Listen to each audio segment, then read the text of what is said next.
برطانوی دارالحکومت لندن میں گھر میں آتش زد کی، پاکستانی نیاد برطانوی خاندان کے 4 افراد جاں بحق، مرنے والوں میں ماں اور 3 بچے شامل، 70 سالہ خاتون اور ایک لڑکی زخمی حالت میں اسپتال منتقل۔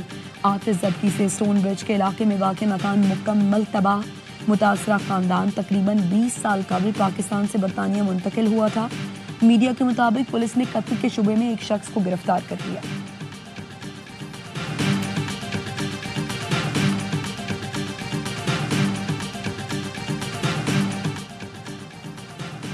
وزیر اعظم شہباز شریف سفارتی محاذ پر سرگرم۔ وزیر اعظم شہباز شریف آج سے 30 مئی تک ترکی، ایران، آذربائیجان اور تاجکستان کا دورہ کریں گے۔ دفتر خارجہ کا کہنا ہے دورے کے دوران دوست ملکوں کی قیادت سے 2 طرفہ اور عالمی امور پر بات کریں گے۔ وزیر اعظم کے دورے میں باہمی تعلقات اور خطے کی صورتحال پر وسیع تبادلہ خیال ہوگا۔ وزیر اعظم حالیہ پاک بھارت بحران میں دوست ممالک کی حمایت پر اظہار تشکر کریں گے۔ شہباز شریف 29 سے 30 مئی تک تاجکستان میں گلیشیئرز پر بین الاقوامی کانفرنس میں شرکت کریں گے۔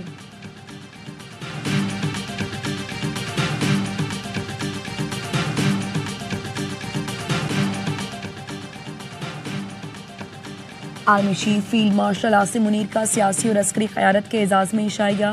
صدر آصف زرداری، وزیر اعظم شہباز شریف، وفاقی وزرائے اعلیٰ اور سروسز چیف سمیت دیگر حکام شریک ہوئے۔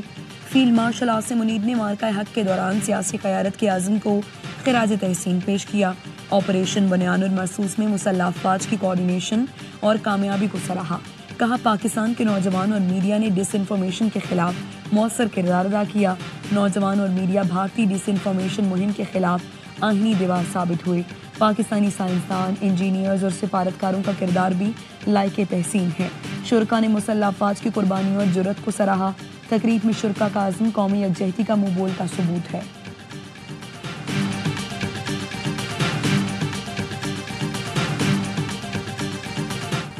اسلام آباد، پنجاب اور کے پی میں طوفانی بارشیں، موسم کے تیور بدل گئے۔ اسلام آباد میں یالہ باری، اولے پڑے لیکن اس بار گاڑیاں بچ گئیں۔ جڑواں شہروں میں کالی گھٹاؤں نے خوب رنگ جمایا۔ تیز بارش سے گرمی کی شدت کم، موسم خوشگوار ہو گیا۔ لاہور میں تیز آندھی نے ہر چیز گرد آلود کر دی اور پھر بارش نے سب دھو دیا۔ حافظ آباد، نارووال سمیت پنجاب کے کئی شہروں میں برسات، کے پی میں بھی بادلوں کا راج، میدان میں سورج غائب۔ آندھی اور یالہ باری نے گرمی کو بریک لگا دی، شہریوں نے سکھ کا سانس لیا۔ سوات میں بارش کی جھڑی، ندی نالوں میں طوفانی، سڑکیں بھی سیراب، سیاحوں نے بھی خوب مزے لیے۔ اٹک، ایبٹ آباد، مانسہرہ اور گردنواہ میں بھی بارش۔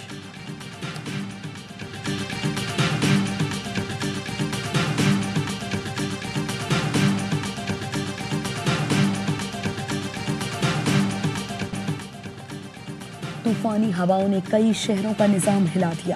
پنجاب کے کئی شہروں میں درخت اکھڑ گئے، چھتیں اور دیواریں منہدم، 10 افراد جاں بحق، کئی زخمی۔ اسلام آباد کی قائد اعظم یونیورسٹی میں کینٹین کی چھت گری، درخت اکھڑ گئے۔ راولپنڈی میں آندھی سے دیواریں اور چھت گرنے سے 4 بچوں سمیت 5 افراد زخمی۔ لاہور میں تیز آندھی کے باعث ایک شخص چھت سے گر کر جاں بحق ہوا۔ گنگا رام اسپتال کے شیشے ٹوٹ گئے۔ جیلوں میں طوفانی بارش نے تباہی مچائی، خاتون سمیت 3 افراد جان سے گئے۔ درخت اور دیواریں گرنے سے 20 زخمی۔ شیخوپورہ میں گھر کی چھت گر گئی، درخت گاڑیوں پر آ گرے، ایک شخص جان سے گیا۔ ایبٹ آباد میں درخت اکھڑ گیا، اٹک میں بل بورڈ اور دیوار گر گئی۔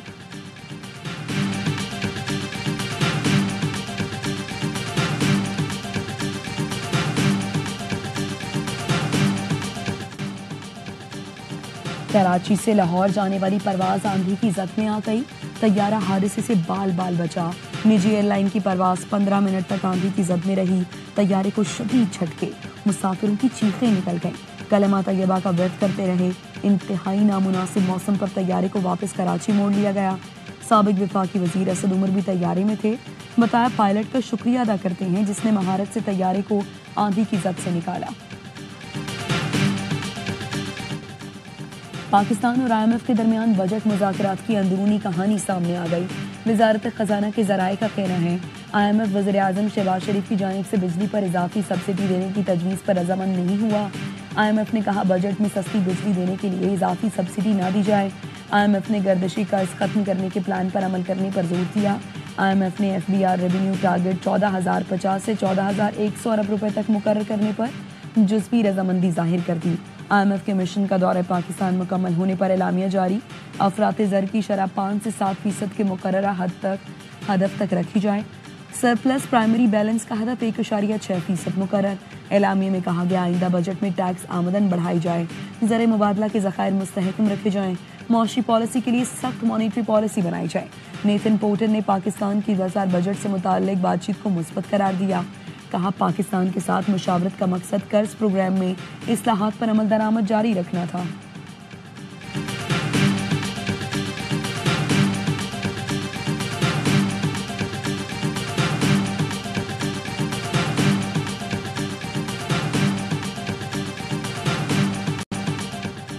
بجٹ پر IMF کا کوئی دباؤ نہیں, عوام کو ریلیف دیں گے. بجٹ میں تاخیر کی وجہ وزیر اعظم کا غیر ملکی دورہ اور عید ہے. وزیر برائے پلاننگ احسن اقبال کی انجینئرز کے وقت سے گفتگو. کہا دیامر بھاشا ڈیم سمیت تمام منصوبوں کو ترجیحی بنیادوں پر فنڈز دیں گے. بھارت کی آبی جارحیت کا مقابلہ کریں گے.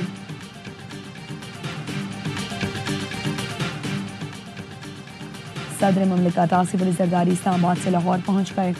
صدر مملکت آج قذافی اسٹیڈیم لاہور میں PSL کا فائنل دیکھیں گے. صدر آصف علی زرداری 3 روز لاہور میں قیام کریں گے.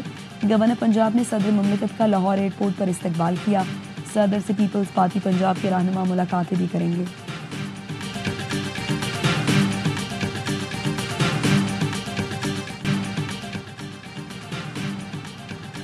جنگ بندی امریکہ نے کرائی, بھارتی وزیر خارجہ نے آخرکار مان لیا. جے شنکر نے انکشاف کیا امریکی نائب صدر اور وزیر خارجہ بھارتی حکومت سے براہ راست رابطے میں تھے. جے شنکر نے تسلیم کیا کہ ان سے امریکی وزیر خارجہ اور بھارتی وزیر اعظم سے امریکی نائب صدر نے بات کی تھی.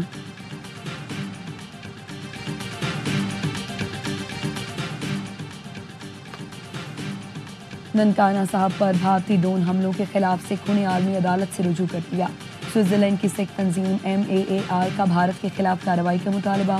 عالمی فوجداری عدالت سے تحقیقات کی درخواست. سکھ تنظیم کا کہنا ہے ننکانہ صاحب پر حملہ سکھ برادری کی مذہبی آزادی پر حملہ ہے. پاکستانی افواج نے ننکانہ صاحب پر بھارت کے ڈرون حملے کو کامیابی سے پسپا کیا تھا.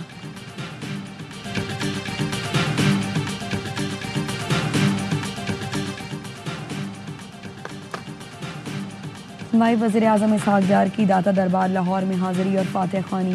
نائب وزیر اعظم کو مزار میں جاری ترقیاتی کاموں پر بریفنگ. اسحاق ڈار کی تعمیراتی کاموں کو مقررہ وقت تک مکمل کرنے کی ہدایت. کہا داتا دربار میں ہائیڈرولک چتنیوں کی تنصیب تاریخ ساز پروجیکٹ ہے. مزار شریف کے کام کے معیار اور رفتار کو پیش نظر رکھنے کی ہدایت. PSL 10 کا فائنل آج کھیلا جائے گا. کون ہوگا لیمنارا کا فاتح؟ کوئٹہ گلیڈیٹرز اور لاہور کیلنڈرز کے ٹاکرے میں ہوگا فیصلہ. قذافی اسٹیڈیم میں ہوگا کرکٹ کا جشن, دیکھے گا پاکستان سارا. دونوں کپتانوں کا ٹرافی کے ساتھ فوٹو شوٹ. کوئٹہ گلیڈیٹرز 6 سال بعد تاریخ دہرانے کے لیے تیار.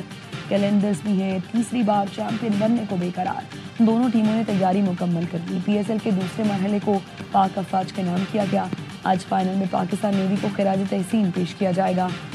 میگا ایونٹ کا فائنل ای سپورٹس پر براہ راست دکھایا جائے گا. اس وقت کون سی ٹیم فیوریٹ ہے, لاہور یا کوئٹہ؟ ابھی تو فیوریٹ کہنا بہت مشکل ہے, دونوں برابر کی ٹیم ہے. لگتا یہی ہے کہ کوئٹہ اگلا چیمپئن بننے جا رہا ہے آپ کے خیال میں؟ 2-2 برابر. پروگرام ہر لمحہ پرجوش, بڑھائے PSL کا جوش.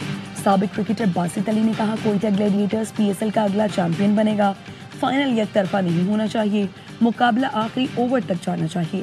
کامران اکمل نے لاہور کیلنڈرز کو فیوریٹ قرار دے دیا. کہا کوئٹہ گلیڈیٹرز کے لیے لاہور کے خلاف جیتنا آسان نہیں ہوگا.